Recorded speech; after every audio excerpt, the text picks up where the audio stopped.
El Manchester United acaba de poner encima de la mesa de Florentino Pérez el cheque más agresivo, más descomunal y más simbólico que se recuerda en la historia reciente del fútbol europeo. Estamos hablando de 220 millones de euros por Kylian Mbappé.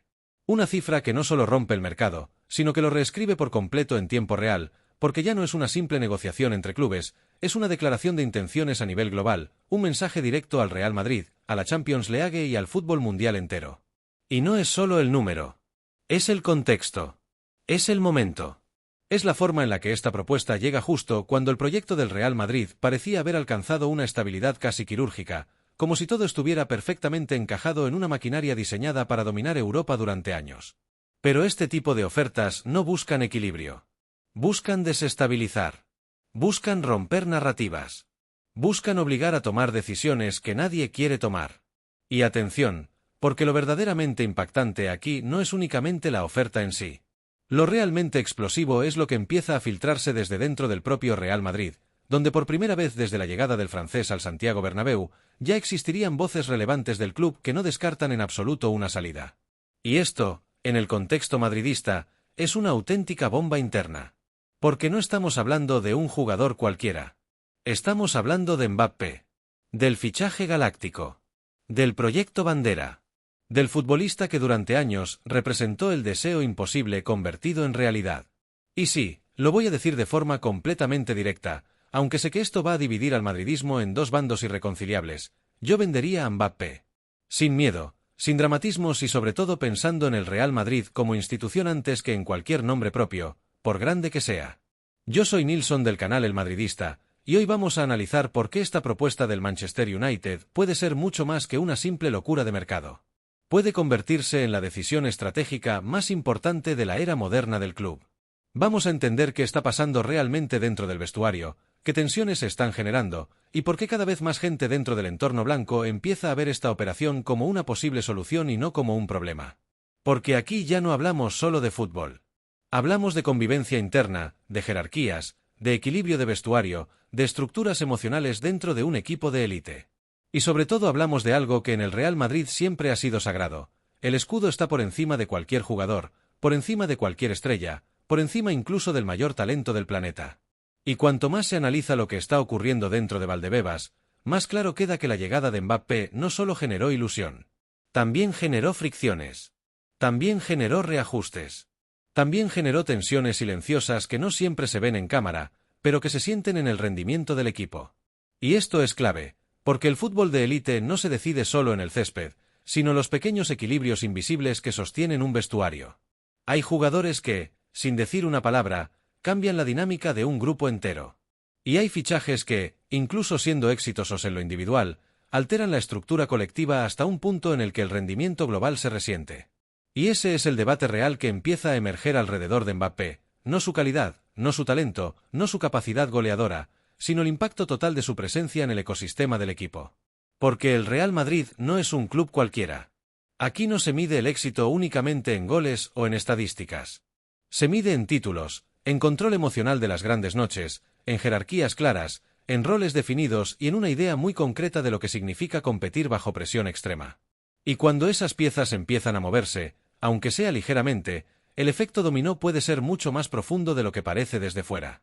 En ese sentido, la oferta del Manchester United no es solo dinero. Es una oportunidad de reset. Es una posibilidad de replantear estructuras. Es, para algunos dentro del club, una forma de recuperar un equilibrio que nunca terminó de asentarse del todo desde la llegada del francés. Y esto es lo que hace que la situación sea tan delicada, porque no hay una respuesta fácil.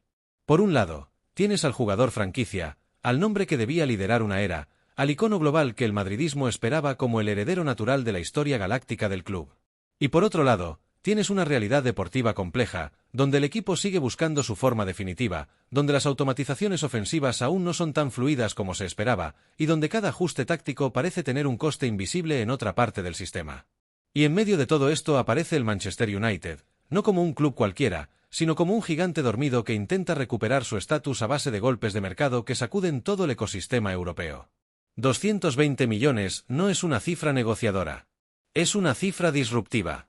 Es una cifra que obliga a sentarse, a escuchar, y al menos a plantearse escenarios que hace unos meses eran impensables. Porque al final, el fútbol moderno ya no es solo pasión. Es estructura, es economía, es gestión de activos, es planificación a medio y largo plazo. Y en ese tablero, cada jugador tiene un valor deportivo, pero también un valor estratégico. Y cuando esas dos dimensiones chocan, es donde nacen las decisiones más difíciles de la historia de los grandes clubes. Y ahora el Real Madrid está exactamente ahí, en ese punto incómodo donde cualquier decisión que se tome va a generar consecuencias enormes. Mantener a Mbappé significa apostar por que el proyecto termine de encajar, que la química aparezca, que el talento individual se transforme en dominación colectiva. Venderlo, en cambio, significaría aceptar que incluso los proyectos más ambiciosos necesitan ajustes radicales para sobrevivir. Y lo más inquietante de todo es que, por primera vez, ninguna de las dos opciones parece absurda. Ambas tienen lógica. Ambas tienen riesgos. Y ambas podrían cambiar el rumbo del fútbol europeo durante los próximos años. Y aquí aparece un nombre que no es casual en toda esta historia: Álvaro Arbeloa. Porque, según distintas versiones que circulan en el entorno madridista, siempre con matices, siempre con lecturas distintas según a quien se pregunte, Arbeloa y Mbappé nunca habrían terminado de conectar del todo en la interpretación de lo que significa, en su forma más profunda, ser jugador del Real Madrid. Y esto, lejos de ser un detalle menor o una simple diferencia de caracteres, se convierte en un choque de filosofías casi estructural, de esos que no se resuelven con una charla puntual ni con un buen resultado en el siguiente partido. Arbeloa representa el madridismo más puro en su versión más exigente, más disciplinada, más intransigente. Ese madridismo que no entiende de concesiones, que no negocia la intensidad, que coloca el esfuerzo al mismo nivel, o incluso por encima, del talento. El madridismo donde cada entrenamiento se interpreta como una final anticipada, donde cada duelo dividido es una declaración de intenciones, donde el compromiso defensivo no es un complemento del juego, sino una obligación innegociable. Es una visión casi militante del alto rendimiento, en la que el grupo siempre está por encima del individuo, y en la que el escudo no es un símbolo decorativo, sino una carga constante que exige responder cada 3 días. En esa mentalidad, el estatus no protege a nadie. No importa lo que hayas ganado antes, ni cuánto valgas en el mercado, ni cuántos goles prometas al futuro. Aquí, la jerarquía no se regala ni se presupone, se construye día a día, se defiende en el campo, se valida bajo presión. Y sobre todo, se pierde en cuestión de semanas si el nivel de exigencia no se sostiene. Ese es el tipo de cultura competitiva que Arbeloa, según se le atribuye dentro del club, intenta transmitir desde dentro del ecosistema madridista. Y en ese contexto empiezan a aparecer los choques invisibles, los que no siempre se ven en televisión ni aparecen en los resúmenes, pero que terminan influyendo en la dinámica de un vestuario de élite. Porque, según lo que se comenta en ciertos círculos internos, siempre con la prudencia necesaria cuando se habla de entornos cerrados y altamente herméticos, Mbappé habría llegado al club con una estructura de influencia muy marcada desde su etapa anterior, donde su figura era no solo central, sino estructural en el diseño del equipo. Un entorno muy controlado, una gestión muy personalizada de su carrera, y una sensación constante de que el proyecto deportivo debía girar, de forma natural, alrededor de su rendimiento. Y eso, en el Real Madrid, históricamente no funciona así. Nunca ha funcionado así, independientemente de nombres, épocas o contextos. El club ha convivido con galácticos, con balones de oro, con figuras históricas de talla mundial, pero siempre dentro de una lógica muy concreta. El sistema está por encima del jugador, y el jugador se adapta al sistema, no al revés. Esa es una de las ideas más repetidas, explícita o implícitamente, en la cultura interna del club. El problema, en este tipo de situaciones, no suele ser el talento. Porque en eso no hay ni debate ni matiz posible. Mbappé pertenece a esa categoría de futbolistas que alteran partidos, que cambian dinámicas por sí solos, que obligan a los rivales a modificar planes completos solo por su presencia. El problema aparece cuando la presencia de una figura tan dominante empieza a reconfigurar, aunque sea de manera sutil, la arquitectura del equipo. Porque en ciertos tramos de la temporada se ha percibido, siempre según lecturas externas y análisis de comportamiento táctico, algo que llama la atención: Vinicius perdiendo libertad en determinados espacios donde antes atacaba con mayor espontaneidad, Bellingham teniendo que reajustar zonas de influencia para evitar solapamientos constantes, y el equipo, en su conjunto, inclinándose progresivamente hacia un modelo más dependiente de una referencia ofensiva única. Y eso, en el Real Madrid, es un territorio delicado. No porque sea incorrecto en términos tácticos absolutos, sino porque entra en tensión con una identidad histórica que se ha construido precisamente sobre lo contrario: la multiplicidad de soluciones, la aparición de distintas figuras decisivas en distintos momentos, la sensación de que el peligro puede venir de cualquier lado y no de un único foco previsible. Porque el Real Madrid no ha sido nunca, ni siquiera en sus etapas más dominantes, un equipo de un solo jugador. Ha tenido estrellas, ha tenido líderes, ha tenido épocas claramente asociadas a nombres concretos, pero siempre dentro de un ecosistema donde la amenaza era compartida, donde el protagonismo se distribuía, y donde la dependencia excesiva de una sola figura ha sido vista más como un riesgo que como una virtud.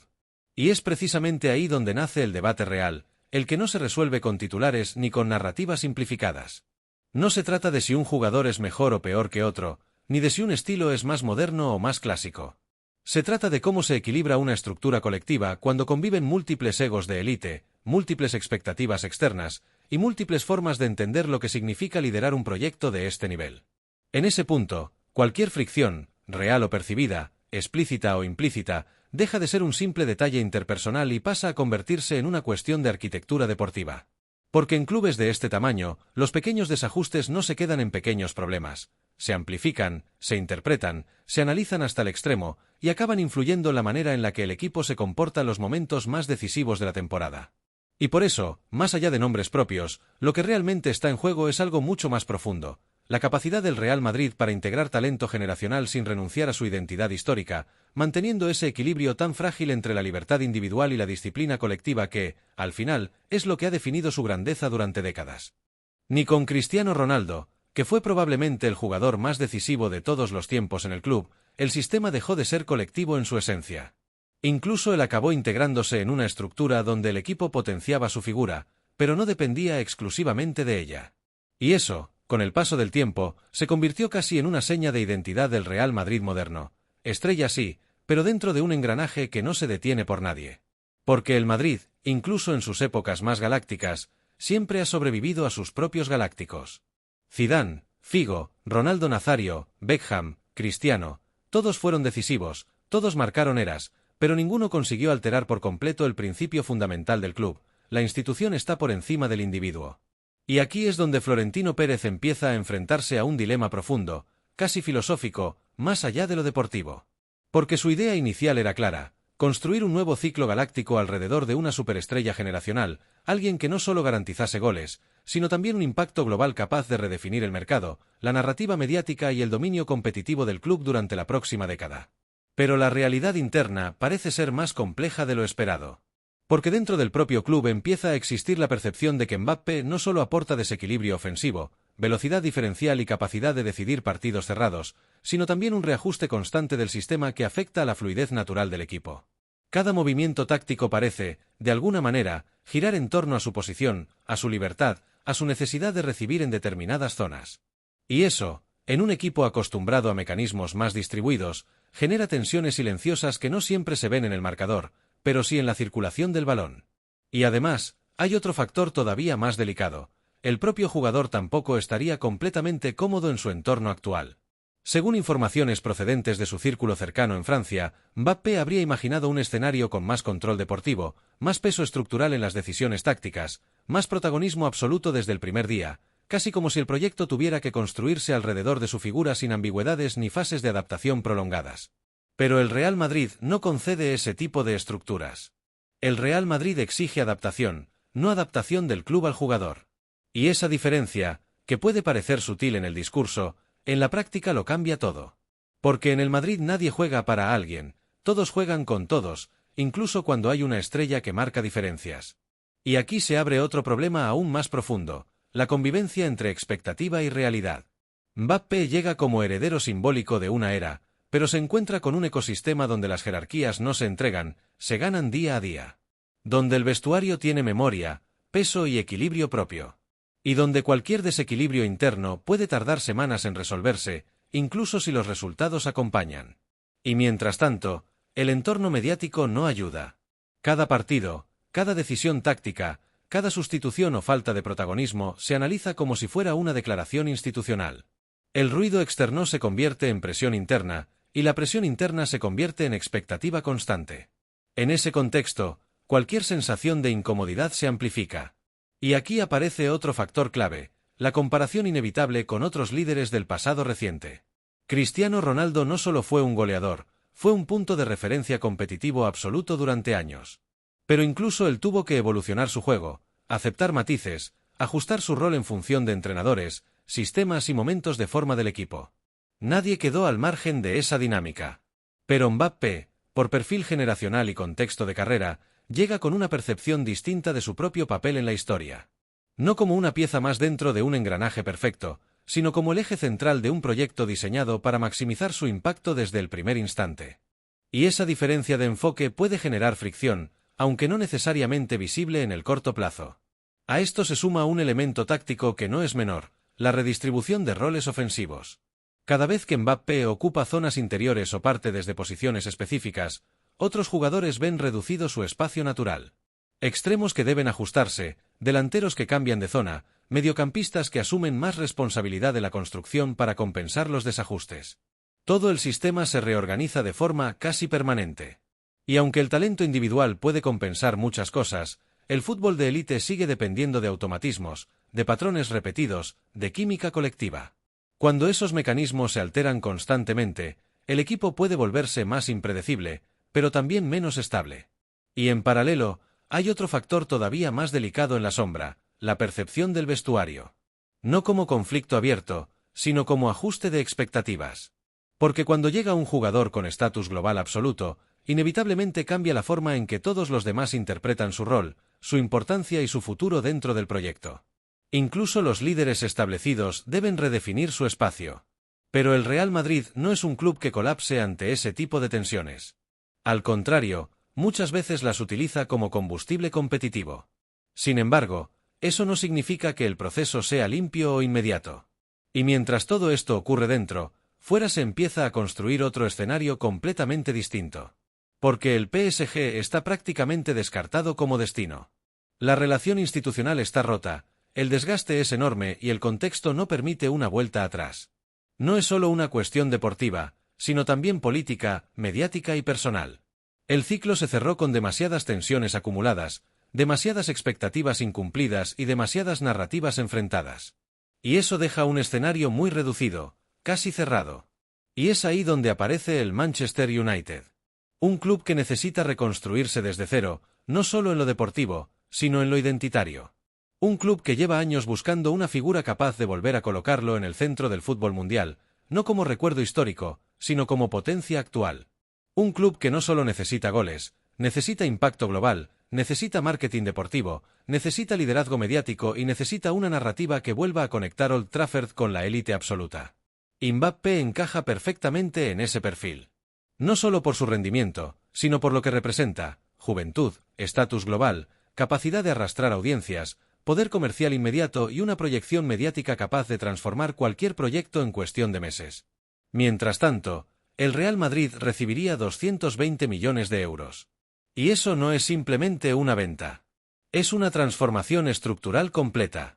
Es la posibilidad de reinvertir, de reajustar ciclos, de acelerar o reconfigurar una plantilla sin perder competitividad inmediata. Es una decisión que no afecta solo al presente, sino a los próximos 5 o incluso 10 años del club. Y en ese punto, el debate deja de ser solo futbolístico. Se convierte en estratégico, económico y casi institucional. Porque la verdadera pregunta no es si Mbappé encaja en el Real Madrid. La pregunta es si el Real Madrid necesita que alguien encaje, o si es el propio fútbol el que tiene que seguir adaptándose a la forma en la que el club decide evolucionar. Y ahí, inevitablemente, el debate queda completamente abierto.